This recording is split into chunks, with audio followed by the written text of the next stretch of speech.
On reste en RDC afin d'aborder la situation des femmes dans les camps de déplacés de Goma, dans l'est du pays. Selon une enquête publiée par Médecins sans frontières ces derniers jours, 10% des femmes âgées de 20 à 40 ans déclarent avoir été violées au cours des 5 derniers mois. Na kwa wanaenda mpori, kwa walienda mpori tuliwasindikiza, kama mimi nikirudia juu nilichoka, nilikuwa mimi nagonjwa. Kuenda kula kukutana watu wabaya wakiwabaka maake ni sharibu iko. Tena ngizi tulifika kuna tunaishi naye mwikambi mwile mwezi wa pili. Sasa tulikimbia sasa, tuliona tunaanza lala njala, tulikuwa naanza mshamba kule Shove, wakanitendea kule kitendo kia mubaya. Sasa nitendea kile kitendo kia mubaya, mimi nikavicha mwanaume kurudia mwanaume wetu, tulienda nao wakamfikisha raporo. Et pour parler de la situation de ces femmes dans les camps de déplacés à Goma, nous sommes avec Camille Niel, coordinatrice d'urgence à Goma pour MSF, Médecins sans frontières. Bonsoir et merci d'être avec nous.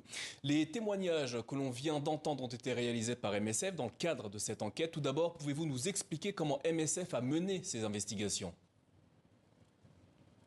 Merci beaucoup. Bonsoir. En fait, c'est une enquête épidémiologique menée par le centre Épicentre, qui est une entité de Médecins sans frontières et qui, en 2023 et en 2024, a procédé à des enquêtes dans 4 camps de l'ouest de la ville de Goma pour évaluer quelles étaient les causes principales de mortalité, ou ce qu'on appelle de morbidité. Donc, quelles sont les conditions sanitaires qui créent de la mortalité pour les personnes déplacées dans les camps. Et ce qu'on avait vu, c'est que s'il y avait certains indicateurs qui s'étaient améliorés en 2024 par rapport à l'enquête que nous avions fait en 2023, celui qui ne s'améliorait pas, c'était l'indicateur des violences et de l'exposition, notamment des plus fragiles, les femmes et les enfants, aux violences psychologiques, physiques, mais également sexuelles. Alors, selon votre rapport, 10% des femmes âgées de 20 à 40 ans déclarent avoir été violées. Pouvez-vous nous dire qui sont les auteurs de ces crimes ? Alors en fait, l'enquête épidémiologique se base sur des échantillons représentatifs et regarde à quoi sont exposées les personnes vivant dans les camps. Elle ne cherche pas à faire des investigations sur les auteurs.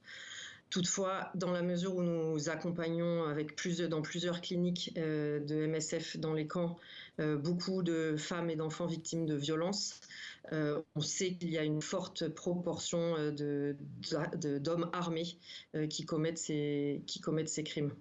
Alors dans quel contexte se déroulent justement ces crimes ?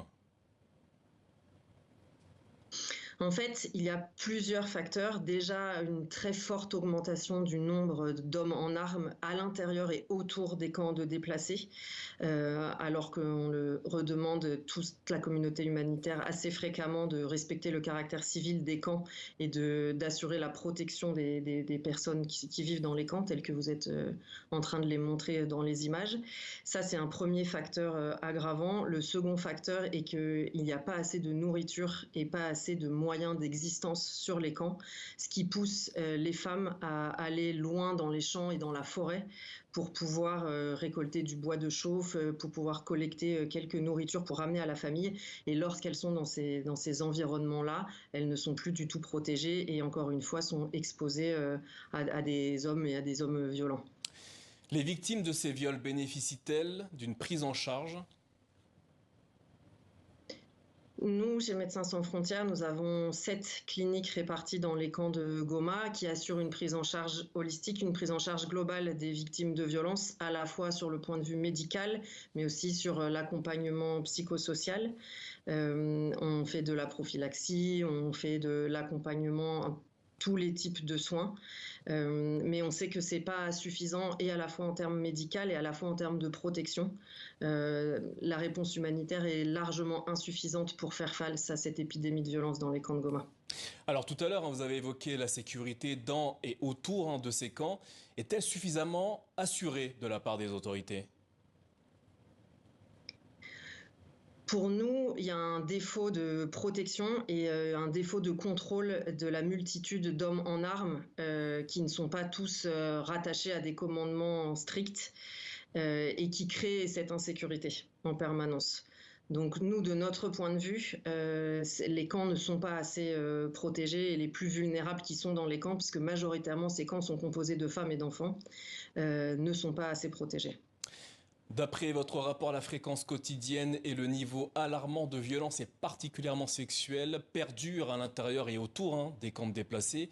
Selon vous, comment y remédier? Qu'est-ce qui pourrait améliorer la situation des déplacés congolais dans cette partie du territoire? Pour nous, il y a les deux axes que je viens d'évoquer, c'est assurer une vraie protection, un désarmement des groupes armés ou en tout cas des moyens de sécurité permettant de contrôler les camps en général, et surtout assurer un acheminement de l'aide au sein des camps qui réduisent l'exposition au risque pour ces femmes et ces enfants lorsqu'ils doivent sortir du camp pour aller de plus en plus loin pour chercher des moyens de subsistance. Si le niveau de la réponse humanitaire était suffisant, enfin humanitaire et institutionnel était suffisant dans ces sites, il y aurait une vraie réduction de l'exposition de ces personnes à ces risques de violences sexuelles. Donc il faut que l'aide humanitaire s'améliore très drastiquement. Camille Niel, merci d'avoir répondu à nos questions ce soir au sujet des violences dont sont victimes les femmes dans les camps de déplacés de Goma dans l'est de la RDC.